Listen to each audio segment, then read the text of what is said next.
हरे कृष्णा दोस्तों, राधे राधे। बृहस्पतिवार का व्रत करने से मनुष्य की सब मनोकामना पूर्ण होती है। इसके व्रत से देव गुरु महाराज बृहस्पति प्रसन्न होकर व्रतकर्ता को विद्या, बुद्धि, धन और पुत्र पौत्र आदि से संपन्न कर उसके सब मनोरथों को पूर्ण करते हैं। इसमें कुछ संदेह नहीं है। गुरु बृहस्पति देवताओं के भी देवता और महान शक्तिशाली हैं। जो लोग बृहस्पतिवार का व्रत करते हैं उनका परिवार सर्वदा सुखी रहता है और उनके घर में सर्वदा शक्ति बनी रहती है। अतः यह व्रत सब व्रतों में उत्तम और बहुत ही फलदायक है। स्त्री हो या पुरुष, सभी के लिए यह व्रत सुखदायक एवं हितकारी है, क्योंकि इसके स्वामी देवताओं के गुरु बृहस्पति हैं। जिन लोगों ने बृहस्पतिवार का व्रत किया उन सबके मनोरथ पूर्ण हुए हैं। दोस्तों, बृहस्पतिवार व्रत कथा आरंभ करते हैं। एक समय की बात है कि भारतवर्ष में एक राजा राज्य करता था। वह बड़ा ही प्रतापी और दानी था। वह प्रतिदिन मंदिर में दर्शन करने जाता था। वह ब्राह्मण और गुरु की सेवा किया करता था। उसके दरवाजे से कोई भी निराश होकर नहीं लौटता था तथा वह प्रत्येक गुरुवार को व्रत रखता और पूजन करता था। प्रतिदिन गरीबों की सहायता करता था, परंतु ये सब बातें उसकी रानी को अच्छा नहीं लगती थी। वह न व्रत करती और किसी को एक पैसे का दान भी नहीं देती थी तथा राजा से भी ऐसा करने को मना किया करती थी। एक समय की बात है कि राजा तो शिकार खेलने वन में गए हुए थे। घर पर रानी और दासी थी। उस समय गुरु बृहस्पति देव एक साधु का रूप धारण कर राजा के दरवाजे पर भिक्षा मांगने गए तथा भिक्षा मांगी तो रानी कहने लगी, हे साधु महाराज, मैं इस दान और पुण्य से तंग आ गई हूँ। मेरे से तो घर का ही कार्य समाप्त नहीं होता। इस कार्य के लिए तो मेरे पतिदेव ही बहुत हैं। अब आप इस प्रकार की कृपा करें कि यह सब धन नष्ट हो जाए तथा मैं आराम से रह सकूं। साधु बोले, हे देवी, तुम तो बड़े विचित्र हो। संतान और धन से कोई दुखी नहीं होता, इसको सभी चाहते हैं। पापी भी पुत्र और धन की इच्छा करता है। अगर आपके पास धन अधिक है तो भूखे मनुष्य को भोजन कराओ, प्याऊ लगवाओ, ब्राह्मणों को दान दो, धर्मशाला बनवाओ, कुआं, तालाब, बावड़ी, बाग बगीचों आदि के निर्माण कराओ। निर्धन मनुष्य की कुंवारी कन्याओं का विवाह कराओ और अनेकों यज्ञादि धर्म करो।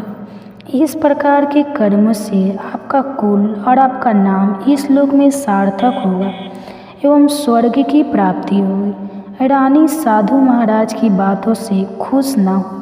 वह बोली, हे साधु महाराज, मुझे ऐसे धन की भी आवश्यकता नहीं है जिसको दूसरे मनुष्य को दान दो तथा जिसको रखने उठाने में मेरा सारा समय ही बर्बाद हो जाए। साधु ने कहा, हे देवी, तुम्हारी ऐसी इच्छा है तो ऐसा ही होगा। मैं तुम्हें बताता हूँ, वैसा ही करना। बृहस्पतिवार के दिन घर को गोबर से लिपना, अपने केशों को धोना, केशों को धोते समय स्नान करना, राजा से कहना वह हजामत बनवावे, भोजन में मांस मदिरा खाना, कपड़ा धोबी के यहाँ धुलने के लिए देना। इस प्रकार 7 बृहस्पतिवार करने से तुम्हारा सब धन नष्ट हो जाएगा। ऐसा कहकर साधु महाराज वहाँ से अंतर्ध्यान हो गए। रानी ने साधु को कहने के अनुसार वैसा ही किया। 3 बृहस्पतिवार ही बीते थे कि उसका समस्त धन नष्ट हो गया और भोजन के लिए दोनों समय तरसने लगे, संसारिक भोगों से दुखी रहने लगे। तब वह राजा रानी से कहने लगा कि रानी, तुम यहाँ पर रहो, मैं दूसरे देश को जाऊँ, क्योंकि यहाँ पर मुझे सभी मनुष्य जानते हैं, इसलिए कोई कार्य भी नहीं कर सकते। देश चारों परदेशों भीख बराबर है। ऐसा कहकर राजा परदेश चला गया। वहाँ जंगल में जाता और लकड़ी काट कर लाता और शहर में बेचता। इस तरह जीवन व्यतीत करने लगा। इधर राजा के घर रानी और दासी दुखी रहने लगी। किसी दिन भोजन मिलता और किसी दिन जल पीकर ही रह जाती। एक समय रानी और दासी को 7 दिन बिना भोजन के व्यतीत हो गए। तो रानी ने अपनी दासी से कहा, हे दासी, यहाँ पास ही के नगर में मेरी बहन रहती है। वह बड़ी धनवान है, तो उसके पास जा और वहाँ से 5 सेर बेझर मांग लाओ, जिससे कुछ समय के लिए गुजर हो जाएगी। इस प्रकार रानी की आज्ञा मानकर दासी उसकी बहन के पास गई। रानी की बहन उस समय पूजन कर रही थी, क्योंकि उस रोज़ बृहस्पतिवार का दिन था। जब दासी ने रानी की बहन को देखा और उससे बोला, हे रानी, मुझे तुम्हारी बहन ने भेजा है, मेरे लिए 5 सेर बेझर दे दो। इस प्रकार दासी ने अनेक बार कहा, परंतु रानी ने कुछ उत्तर नहीं दिया, क्योंकि वह उस समय बृहस्पतिवार की व्रत कथा सुन रही थी। इस प्रकार जब दासी को किसी प्रकार का उत्तर नहीं मिला तो वह बहुत दुखी हुई और क्रोध भी आया और लौटकर अपने गांव आ गई। रानी के पास आकर बोली, हे रानी, आपकी बहन बहुत बड़ी आदमी है, वह छोटे मनुष्य से बात भी नहीं करती, क्योंकि मैंने उनसे कहा तो उसने कोई उत्तर नहीं दिया। मैं वापस चली आई। रानी बोली, दासी, इसमें उसका कोई दोष नहीं है। जब बुरे दिन आते हैं तब कोई सहारा नहीं देता। अच्छे बुरे का पता विपत्ति में ही लगता है। जो ईश्वर की इच्छा होगी वही होगा। यह सब हमारे भाग्य का दोष है। इधर उस रानी ने देखा कि मेरी बहन की दासी आई थी, परंतु मैं उससे नहीं बोली। इससे वह बहुत दुखी हुई होगी। यह सोच कथा को सुनकर और विष्णु भगवान का पूजन समाप्त कर और रानी अपनी बहन के घर चल दी और जाकर अपनी बहन से कहने लगी कि हे बहन, मैं बृहस्पतिवार का व्रत कर रही थी, तुम्हारी दासी गई, परंतु जब तक कथा होती है तब तक न उठते हैं और ना बोलते हैं, इसलिए मैं न बोली। कहो दासी, क्यों गई थी? रानी बोली, बहन, हमारे यहाँ अनाज नहीं था, वैसे तुमसे कोई बात नहीं छिपी है, इस कारण मैंने दासी को तुम्हारे पास 5 सेर बेझर लेने के लिए भेजा था। रानी बोली, भगवान सबकी मनोकामना पूर्ण करते हैं, देखो शायद तुम्हारे घर में अनाज रखा हो। इस प्रकार का वचन जब रानी ने सुना तो घर के अंदर गई और वहाँ उसे बेझर भरा एक घड़ा मिल गया। तब तो वह रानी और बांदी दोनों ही बहुत खुश हुई और दासी कहने लगी, हे रानी, देखा वैसे हमको जब नहीं मिलता तो हम रोज़ ही व्रत करते हैं। अगर इनमें व्रत की विधि और कथा पूछ ली जाए तो उसे हम भी किया करेंगे। तब उस रानी ने अपनी बहन से पूछा कि हे बहन, बृहस्पतिवार के व्रत का क्या विधान है एवं यह व्रत कैसे किया जाता है? उस धार्मिक रानी ने कहा, बृहस्पतिवार के व्रत में चना की दाल मुनक्का से विष्णु भगवान का केले की जड़ में पूजन करें तथा दीपक जलावे और पीला भोजन करें और कहानी सुने। इस प्रकार करने से गुरु भगवान प्रसन्न होते हैं, अन्न पुत्र धन देते हैं, मनोकामना पूर्ण करते हैं। इस प्रकार रानी और दासी दोनों ने निश्चय किया कि बृहस्पति भगवान का पूजन जरूर करेंगे। 7 रोज बाद जब बृहस्पतिवार आया तो उन्होंने व्रत रखा। घोड़सवार में जाकर चना गुड़ बीन लाई तथा उसकी दाल से केले की जड़ का तथा विष्णु भगवान का पूजन किया। अब भोजन पीला कहाँ से आवे? बेचारी बड़ी दुखी हुई, परंतु उन्होंने व्रत किया था, इस कारण गुरु भगवान प्रसन्न थे। 2 थालों में सुंदर पीला भोजन लेकर आए और दासी को देकर बोले, हे दासी, यह तुम्हारे और रानी के लिए भोजन तुम दोनों करना। दासी भोजन पाकर बड़ी प्रसन्न हुई और रानी से बोली, चलो रानी जी भोजन कर लो। रानी को इस विषय में कुछ पता नहीं था, इसलिए वह दासी से बोली, तू ही भोजन कर, क्योंकि तू हमारी व्यर्थ में हंसी उड़ाती है। दासी बोली, ये महात्मा भोजन दे गया है। रानी कहने लगी, वह भोजन तेरे ही लिए दे गया है, तू ही भोजन कर। दासी ने कहा, वह महात्मा हम दोनों को 2 थाली में भोजन दे गया है, इसलिए हम और तुम दोनों ही साथ साथ भोजन करेंगे। इस प्रकार रानी और दासी दोनों ने गुरु भगवान को नमस्कार कर भोजन प्रारंभ किया तथा अब वह प्रत्येक बृहस्पतिवार को गुरु भगवान का व्रत और विष्णु पूजन करने लगी। बृहस्पति भगवान की कृपा से फिर रानी और दासी के पास धन हो गया। रानी फिर उसी प्रकार से आलस्य करने लगी तब दासी बोली, देखो रानी, तुम पहले भी इसी प्रकार से आलस्य करती थी। तुम्हें धन के रखने में कष्ट होता था, इस कारण सभी धन नष्ट हो गया। अब गुरु भगवान की कृपा से धन मिला है तो फिर तुम्हें आलस्य होता है। बड़ी मुसीबतों के बाद हमने यह धन पाया है, इसलिए हमें दान पुण्य करना चाहिए तथा भूखे मनुष्य को भोजन कराओ कर प्याऊ लगवाओ, ब्राह्मणों को दान दो, कुआं, तालाब, बावड़ी आदि का निर्माण करो, मंदिर, पाठशाला बनवाकर दान दो, कुंवारी कन्याओं का विवाह करवाओ, धन को शुभ कर्मों में खर्च करो, जिससे तुम्हारे कुल का यश बढ़े तथा स्वर्ग प्राप्त हो और पितर प्रसन्न होवे।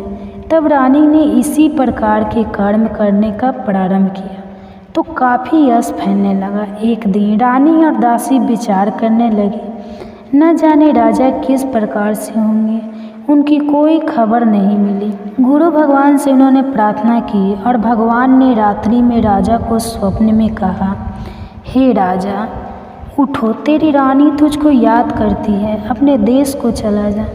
राजा प्रातःकाल उठा और विचार करने लगा। स्त्री जाति खाने और पहनने की साथी होती, पर भगवान की आज्ञा मानकर अपने नगर के लिए चलने को तैयार हुआ। इससे पूर्व जब राजा परदेश चला गया तो परदेश में दुखी रहने लगा। प्रतिदिन जंगल में से लकड़ी बीनकर लाता और उन्हें शहर में बेचकर अपने दुखी जीवन को बड़ी कठिनता से व्यतीत करता था।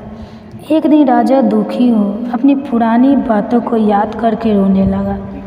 तब उस जंगल में बृहस्पति देव एक साधु का रूप धारण कर आ गए और राजा के पास आकर बोले, हे लकड़हारे, तुम इस सुनसान जंगल में किस चिंता में बैठे हो, मुझको बतला।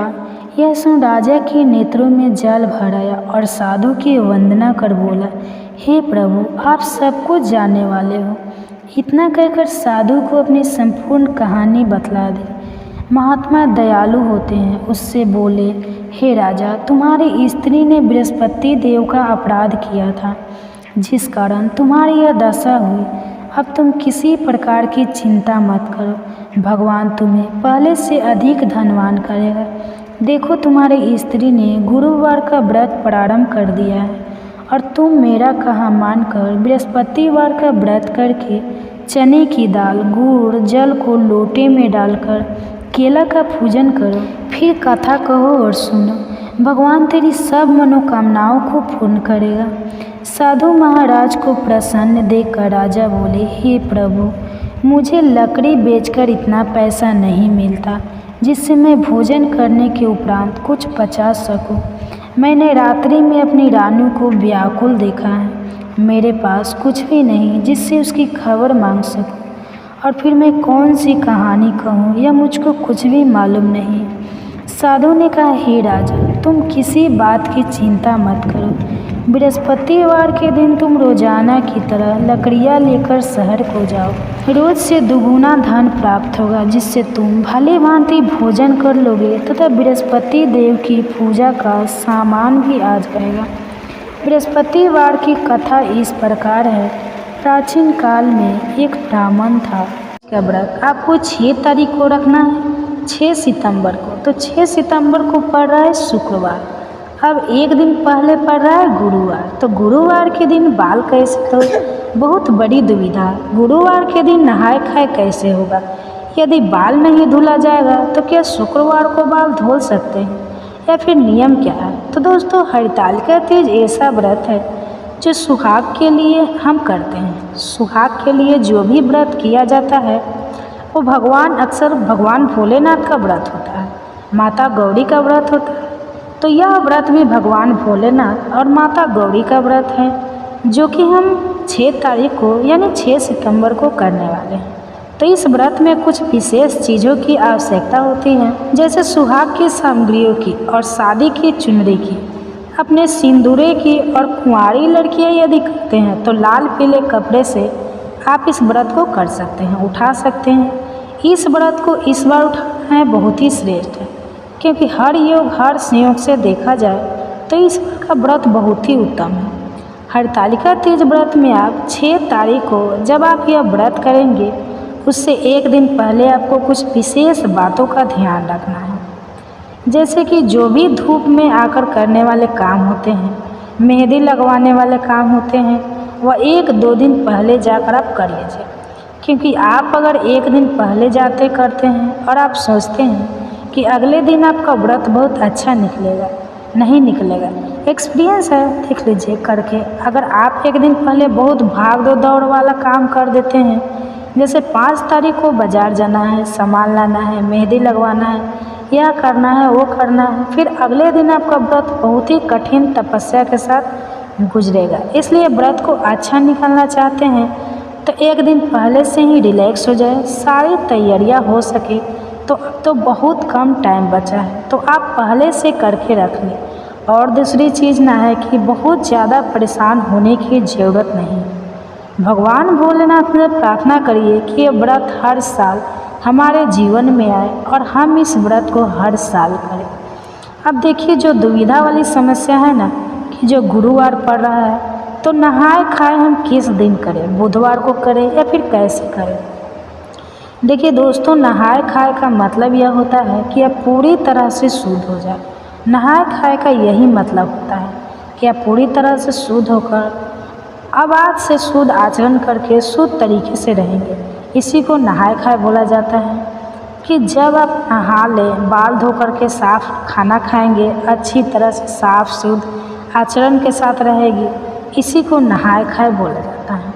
अब गुरुवार के दिन पड़ा है तो क्या करें, हम शुक्रवार को बाल धो लें या नहीं। तो देखिए दोस्तों, शास्त्र कहता है कि जिस दिन हमारा व्रत हो उस दिन हमें बाल जो है नहीं धोना चाहिए। और शास्त्र में तो छोड़ दीजिए, जो हमारी बूढ़ी पुरानी है दादी माँ, वो हमारे लोग हैं आसपास के या घर परिवार के, जो बोलते हैं कि तीज का दिन ऐसा दिन है जिस दिन हम मांग में सिंदूर लगाते हैं। इससे मतलब एक गड़बड़ शब्द है कि सिर से पानी नहीं डालना चाहिए। अगर आप लोगों के यहाँ कोई ऐसी परंपरा है, बड़े बुजुर्ग लोग बताते हैं कि आज पानी डाल लो, तो ठीक है। लेकिन देखिए, जो मेरी परंपरा है, मेरे अनुसार, क्योंकि इन सब व्रतों में ना सबसे ज़्यादा जो परंपरा मान्य होती है अपने परिवार की होती है, किसी के कहने से नहीं। तो मेरे कहने से नहीं करिएगा, आप लोग इस बात का ध्यान रखिएगा। वैसे इस व्रत में पानी सिर से नहीं डालना चाहिए। एक दिन पहले गुरुवार के पड़ रहा है, मान लीजिए कि एक दिन पहले ही कायदे से तो नहाए खाए होना चाहिए। लेकिन गुरुवार का दिन पड़ जा रहा है ना, अब गुरुवार को समस्या यह आ रही है कि गुरुवार को तो बाल धोला नहीं जाता, फिर हम क्या करेंगे। देखिए ना, यह है कि गुरुवार के दिन जैसे पीरियड्स वगैरह में काफ़ी लोगों का मत होता है कि कर लो, काफ़ी लोगों का होता है कि नहीं करो।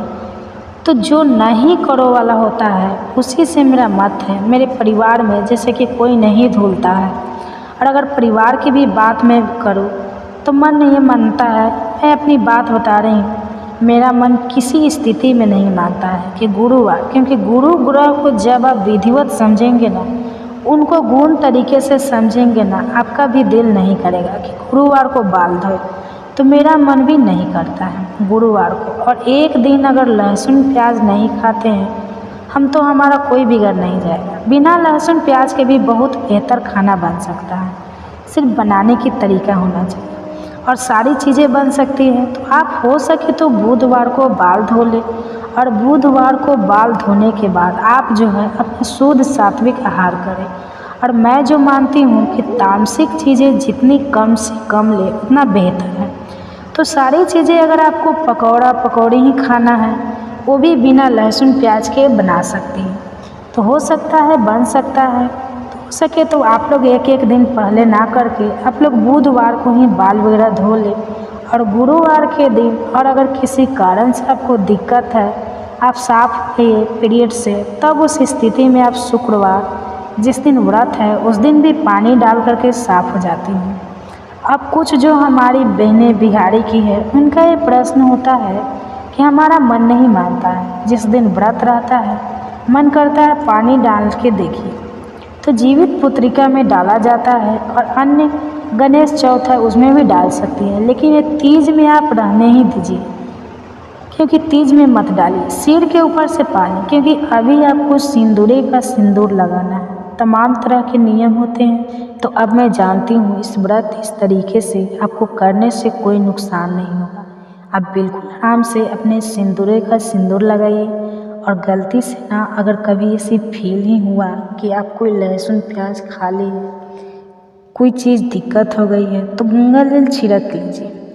माता गौरी को आपने कौन सा बहुत बड़ा अपराध किया, आपने तो केवल गलती से लहसुन प्याज खा ली। तो भगवान की ही बनाई हुई सारी चीज़ें, घबराए नहीं। यह जरूर तामसिक है, लेकिन आप घबराए नहीं। आप जो है सिर के ऊपर से पानी डालने, गंगा जल छिड़क ले, सारी चीज़ें शुद्ध हो जाएगी।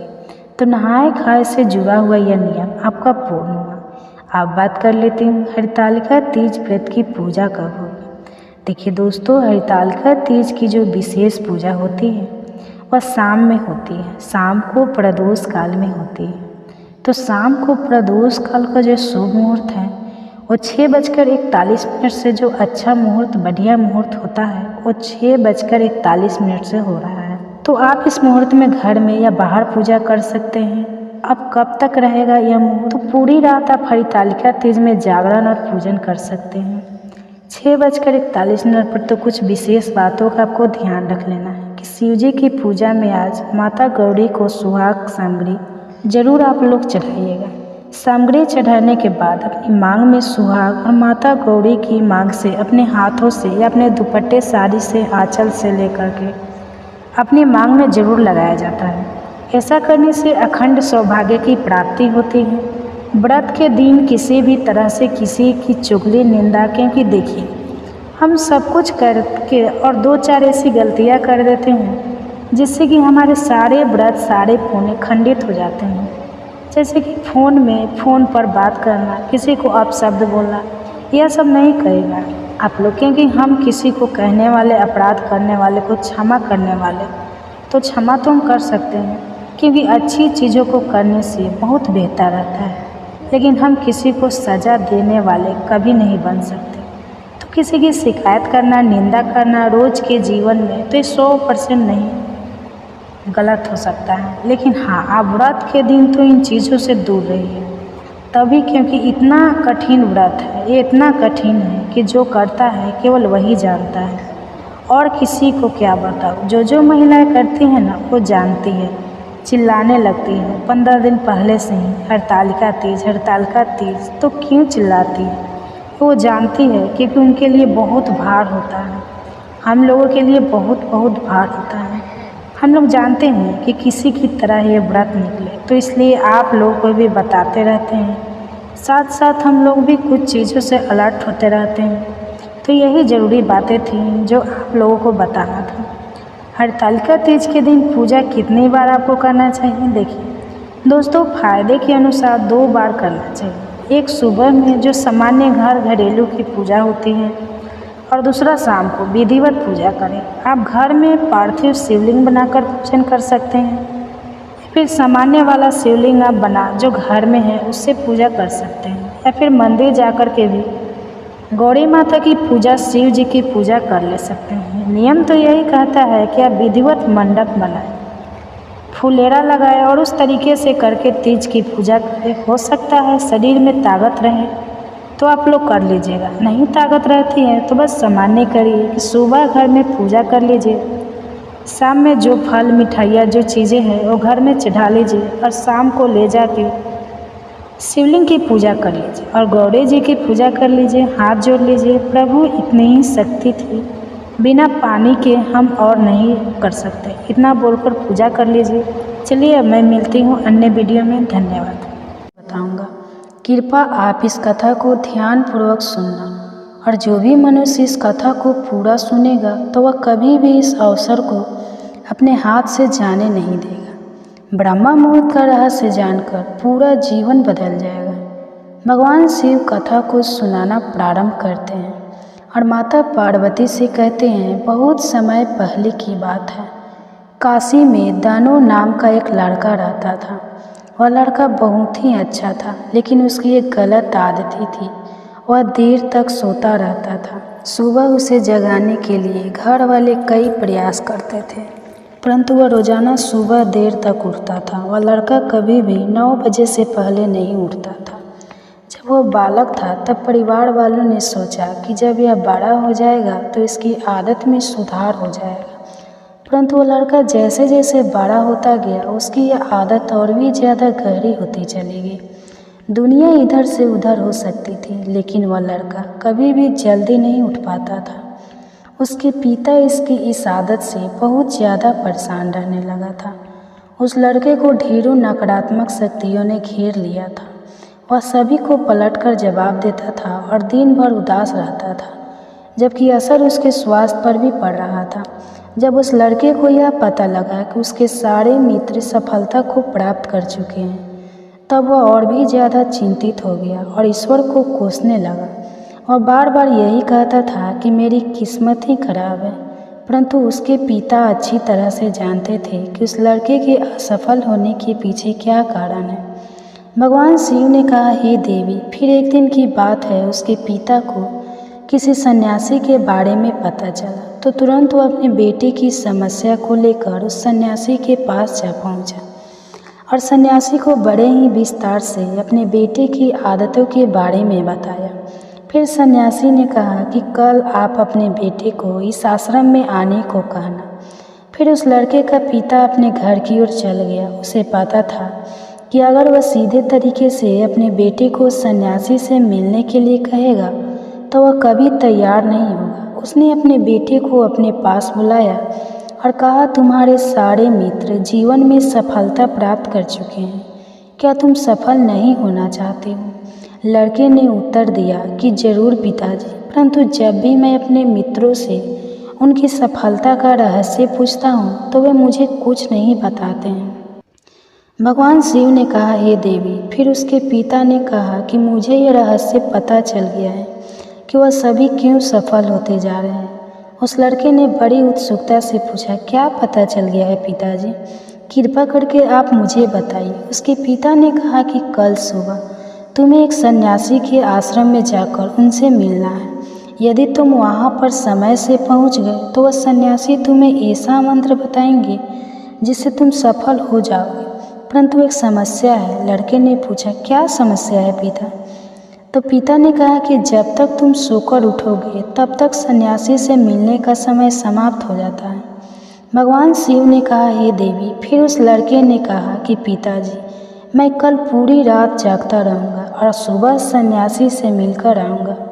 उसके पिता ने कहा कि ठीक है, तुम वहाँ जाकर उस सन्यासी की आज्ञा को मानना।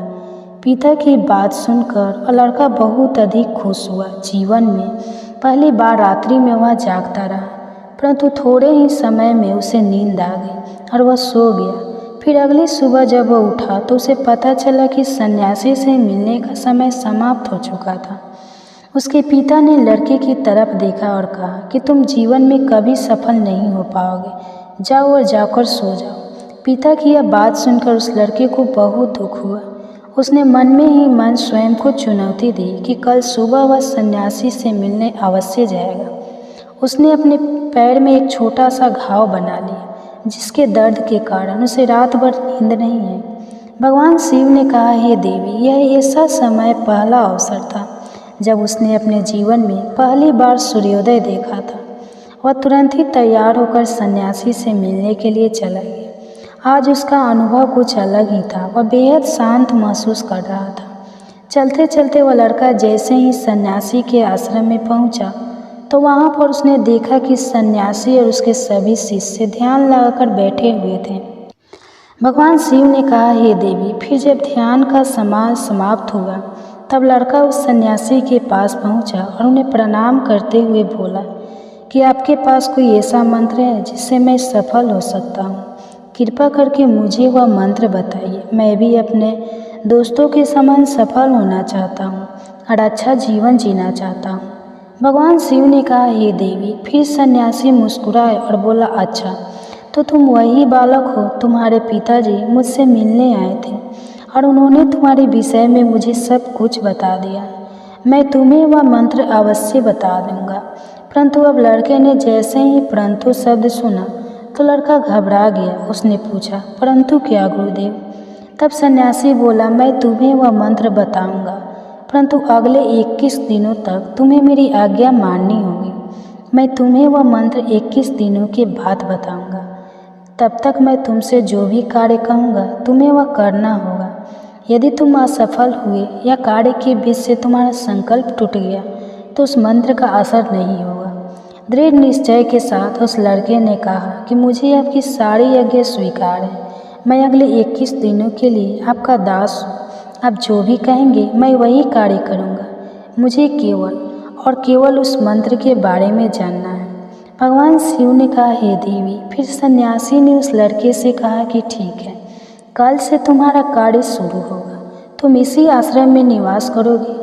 और लड़का आश्रम में निवास करने के लिए तैयार हो गया। सन्यासी ने कहा कि यहाँ रहते हुए तुम्हें ब्रह्मा मुहूर्त में उठना होगा और दूसरे शिष्यों की तरह ध्यान और तप करना होगा। साथ ही आश्रम के कार्यों में भी सहायता करनी होगी। ध्यान रहे, यह संकल्प टूटना नहीं चाहिए। भगवान शिव ने कहा, हे देवी। अब लड़का सन्यासी की बात से सहमत हो गया। अगले दिन से उसके कार्य के दिन की शुरुआत थी। इस बार उसने दृढ़ निश्चय किया, परंतु 1 सप्ताह बीतने के पश्चात ही उसका संकल्प टूट गया और वह 8वें दिन देर तक सोते रहा। जब वह नींद से जगा तो उसने कहा कि मुझसे इतनी बड़ी भूल हो गई है। वह रोते हुए सन्यासी के पास पहुंचा और कहने लगा कि हे गुरुदेव, मेरा संकल्प टूट गया है। अब मैं जीवन में कभी सफल नहीं हो पाऊंगा। सन्यासी ने उसे मुस्कुराते हुए कहा कि एक बार फिर से शुरुआत करो, फिर से संकल्प करो। फिर लड़के ने सन्यासी से पूछा कि सुबह उठना इतना आवश्यक क्यों होता है और यहाँ पर सभी लोग इतने जल्दी क्यों उठ जाते हैं। भगवान शिव ने कहा, हे देवी। तब सन्यासी ने लड़के को समझाते हुए कहा कि सुबह यानी ब्रह्मा मुहूर्त में उठने के पीछे बहुत बड़ा विज्ञान छिपा हुआ है। लड़के ने कहा कि कृपया मुझे वह विज्ञान बताने की कृपा करें। सन्यासी ने कहा कि रात्रि को 4 पहर में बांटा गया है। पहला रुद्रकाल, जिसका समय शाम 6 बजे से लेकर 9 बजे तक होता है। दूसरा राक्षस काल, जिसका समय रात्रि 9 बजे से 12 बजे तक होता है। तीसरा गंधर्व काल, जिसका समय रात्रि 12 बजे से 3 बजे तक होता है। और सबसे अंत में जो पहर आता है उसे मनोहर काल कहते हैं। इस समय को ब्रह्मा मुहूर्त या अमृत वेला के नाम से भी जाना जाता है। इसका समय भोर बजे से सुबह 6 बजे तक होता है। यह वह समय होता है जब पूरे संसार की नकारात्मक शक्तियाँ निष्क्रिय अवस्था में होती है और सकारात्मक शक्तियाँ सक्रिय होती हैं। ब्रह्मा मुहूर्त अर्थात देव मुहूर्त, ब्रह्मा मुहूर्त का देवताओं का समय होता है। भगवान शिव ने कहा, हे देवी। वह सन्यासी आगे कहता है, उस समय देवता धरती पर विचरण कर रहे होते हैं और जागृत मनुष्य पर उनका बड़ा ही सकारात्मक प्रभाव पड़ता है। ब्रह्मा मुहूर्त ऐसा समय होता है जिसमें मनुष्य का मस्तिष्क बिल्कुल खाली होता है, जिसमें किसी प्रकार से कोई विचार नहीं होते हैं। और जब इस समय व्यक्ति अपनी पुस्तक खोलकर पाठ का अध्ययन करते हैं तो उन्हें सब कुछ जल्दी जल्दी याद भी होता है और यह लंबे समय तक याद रहता है। यह ऐसा समय है जिसमें हम ज्ञान को समझने का प्रयास करते हैं। इस कारण आश्रम के सभी शिष्य और संसार में बहुत से ज्ञानी लोग ब्रह्मा मुहूर्त में ही उठ जाते हैं। प्राचीन काल में रोशनी का कोई स्रोत ना होने के कारण लोग अपने दिन का समापन सूर्यास्त के साथ और आरंभ सूर्योदय के साथ करते थे। यह एक तरीका है जिससे मानव जीवन प्रकृति के साथ तालमेल बनाकर चलता है। भगवान शिव ने कहा, हे देवी। फिर उस लड़के ने कहा कि ठीक है, मैं कल से अपना संकल्प फिर से शुरू करता हूँ, परंतु ब्रह्मा मुहूर्त में उठकर मुझे क्या क्या करना चाहिए। तब से कहा कि ठीक है, तुम्हें बताता हूँ कि ब्रह्मा मुहूर्त में क्या करना चाहिए और कैसे करना चाहिए। सबसे पहले उठकर धरती माता पर पाँव रखने से पहले धरती माता को प्रणाम करना चाहिए और अपनी दोनों हथेलियों को देखना चाहिए और ईश्वर को धन्यवाद देना चाहिए कि उन्होंने तुम्हें आज का सूर्योदय देखने का अवसर दिया है। इसके बाद नित्य कर्म और स्नान करने से शरीर की ही नहीं बल्कि मन की शुद्धता भी बढ़ती है। स्नान करने के पश्चात ध्यान की प्रक्रिया होती है। ब्रह्मा मुहूर्त में ध्यान की अवधि 21 दिन तक होती है। इस विधि का उपयोग तब किया जाता है जब आप अपनी कोई मनोकामना की पूर्ति चाहते हैं। यह ऐसा समय होता है जब व्यक्ति अपने अज्ञात चक्र को सक्रिय करने पर काम करते हैं। भगवान शिव ने कहा, हे देवी। आगे वह सन्यासी कहता है, आज्ञात चक्र दोनों बेहों के बीच होता है। यह संकल्प का स्थान भी कहा जाता है। अगर इस चक्कर पर ध्यान केंद्रित किया जाए और अपनी मनोकामना को बार बार दोहराया जाए तो मात्र 21 दिनों के भीतर वह मनोकामना पूरी हो जाती है। अगर आपके मन में कोई अधूरी मनोकामना है और आप उसे पूरी करना चाहते हैं, तब सबसे पहले उस मनोकामना का स्पष्टीकरण कर लें। आपको क्या चाहिए यह निर्णय अवश्य कर लें। इसके बाद ध्यान की विधि को शुरू करें। ब्रह्म मुहूर्त में स्नान के बाद एक ऐसा स्थान चुनें जहाँ पर वायु का प्रवेश हो। ध्यान में शुद्ध प्राण वायु का होना आवश्यक होता है। मुद्रा में रीढ़ की हड्डी सीधी होनी चाहिए, साथ ही गर्दन भी सीधी होनी चाहिए। सुखासन की अवस्था में दोनों हाथों को घुटने पर रखकर आंखें बंद करके बैठ जाए। हाथों की मुट्ठी को बंद कर ले और 2-3 मिनट तक बिल्कुल शांत हो जाए। जब आपका शरीर स्थिर हो जाए और श्वास भी शांत हो जाए, तब उसके बाद अपना सारा ध्यान अज्ञात चक्र पर लगाएं। इस दौरान लंबी गहरी सांस लें और सांस को रोक कर रखें। इस समय आप अपनी इच्छा को मन ही मन दोहराएं और अपने मन में इष्ट देव और देवी देवताओं और गुरुजनों का चिंतन करें। भगवान शिव ने कहा, हे देवी। उस सन्यासी ने कहा, जब सांस को रोकना कठिन हो जाए तब धीरे धीरे सांस को बाहर की ओर छोड़ें। सांस को नाक से भरें और मुख से बाहर छोड़ें। इस प्रक्रिया को 3 से 4 बार प्रतिदिन दोहराएं। ऐसा प्रतिदिन करने से आपकी जो मनोकामना है वह अवचेतन मन तक अवश्य पहुँच जाएगी और इच्छा पूर्ति जल्दी होगी। अज्ञात चक्र सक्रिय होता है और हमारी आज्ञा को पूरा करता है।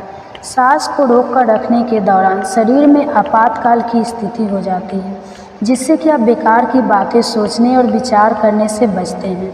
ब्रह्म मुहूर्त के समय ईश्वर की विशेष कृपा होती है और कोई भी व्यक्ति अपनी मनोकामना को इस समय दोहराता है तो उसकी इच्छा जल्द से जल्द पूरी होती है। भगवान शिव ने कहा, हे देवी। इस प्रकार सन्यासी ने उस लड़के को ब्रह्म मुहूर्त का महत्व बताया। अगले 21 दिनों तक उस लड़के ने बड़े ही मन के साथ इस प्रक्रिया को अपनाया।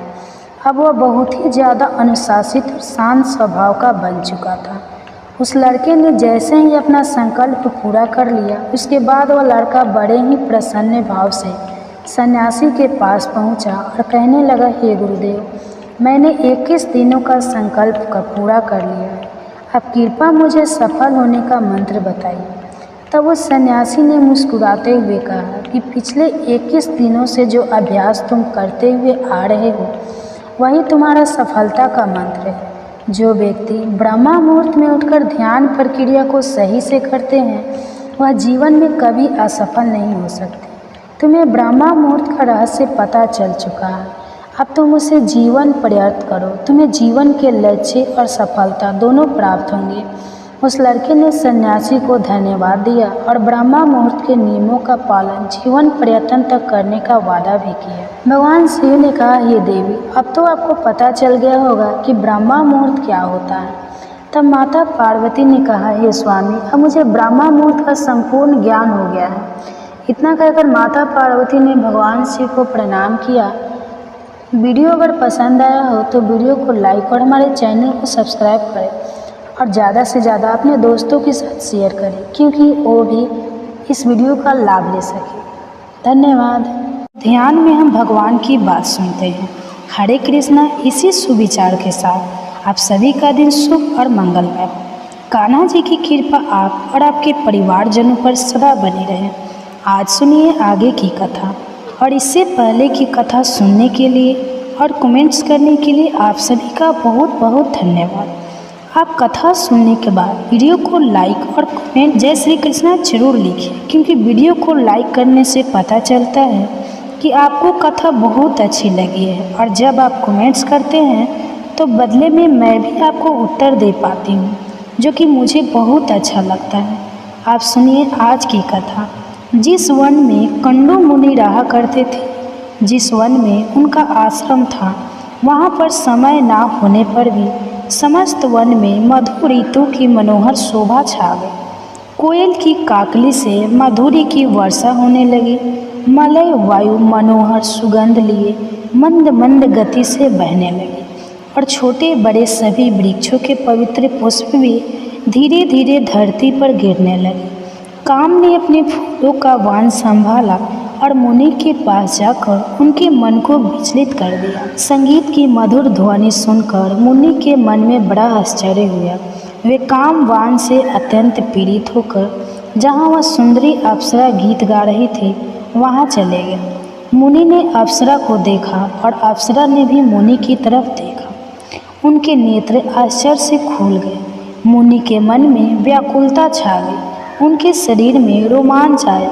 अब वे पूछने लगे कि सुंदरी तुम कौन हो, किसकी पुत्री हो और तुम्हारी मुस्कान तो बड़ी मनोहर है, शुभम्र मेरे मन को मोह लेती हो। सुमध्य में अपना सच्चा परिचय दो।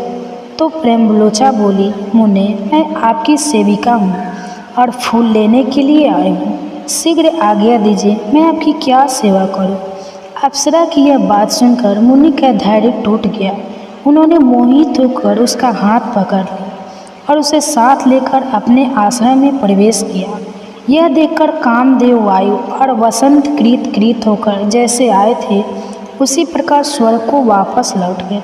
वहाँ पहुंचकर उन्होंने इंद्र से प्रेमलोचा और मुनि का सारा प्रयाग कह सुनाया। सुनकर इंद्र और सभी देवताओं का मन प्रसन्न हो गया। कंडो मुनि ने अप्सरा के साथ आश्रम में प्रवेश करते ही अपना रूप कामदेव के समान मनोहर और तरुण बना लिया। दिव्य वस्त्र और आभूषण धारण कर लिए। अब देखने में उनकी अवस्था 16 वर्षों की जान पड़ती थी। मुनि की वह शक्ति देखकर प्रेमलोचा को बड़ा आश्चर्य हुआ। ओहो, इनकी तप शक्ति तो अद्भुत है, ऐसा कहकर वह बहुत प्रसन्न हुए। कंडो मुनि स्नान, संध्या, जाप, होम, स्वाध्याय, देव पूजन, व्रत, उपवास, नियम और ध्यान सब कुछ छोड़कर अब रात दिन उसी के साथ साथ विवाह करने लगे। इसी में वे आनंद मानते थे। उनका हृदय कामदेव के वशीभूत हो गया था, इसलिए वे अपनी तपस्या की हानि नहीं समझ पा रहे थे। इस प्रकार कंडो मुनि उस अप्सरा के साथ सांसारिक विषय भोग में आश्रित होकर 100 से कुछ अधिक वर्षों तक मंदराचल की गुफा में ही रहे। एक दिन प्रेमलोचा ने महाभाग्य से कहा, हे ब्राह्मण, अब मैं स्वर्ग में जाना चाहती हूँ, आप प्रसन्न होकर मुझे जाने की आज्ञा दीजिए। मुनि का मन तो उसी में आश्रित हो रहा था। उसके इस प्रकार पूछने पर वे बोले, कल्याणी, कुछ दिन तो और ठहरो। तब उसने पहले की तरह लगभग 100 वर्षों के कुछ अधिक समय तक उन कंडो मुनि के साथ विषय भोगा। इसके बाद उसने फिर से जाने की आज्ञा मांगी, किंतु मुनि ने स्वीकार नहीं किया और इस प्रकार उसे लगभग 200 वर्ष तक और ठहरना पड़ा। वह जब जब उनसे देवलोक में जाने की आज्ञा मांगती तब तक कंडो मुनि उससे यही कहते कि कुछ दिन और ठहरो। प्रेमलोचा एक तो मुनि के शाप से डरती थी, दूसरे उसमें दक्षिणा नायिका की स्वाभाविक उदारता भी थी, तीसरे वह प्रणय भंग की पीड़ा को जानती थी, इसलिए मुनि को छोड़ नहीं सके। महर्षि काम भोग में आश्रित होकर दिन रात उसके साथ रमन करते रहे, किंतु तृप्ति नहीं। उसके प्रति उनके मन में प्रेम बढ़ता ही गया।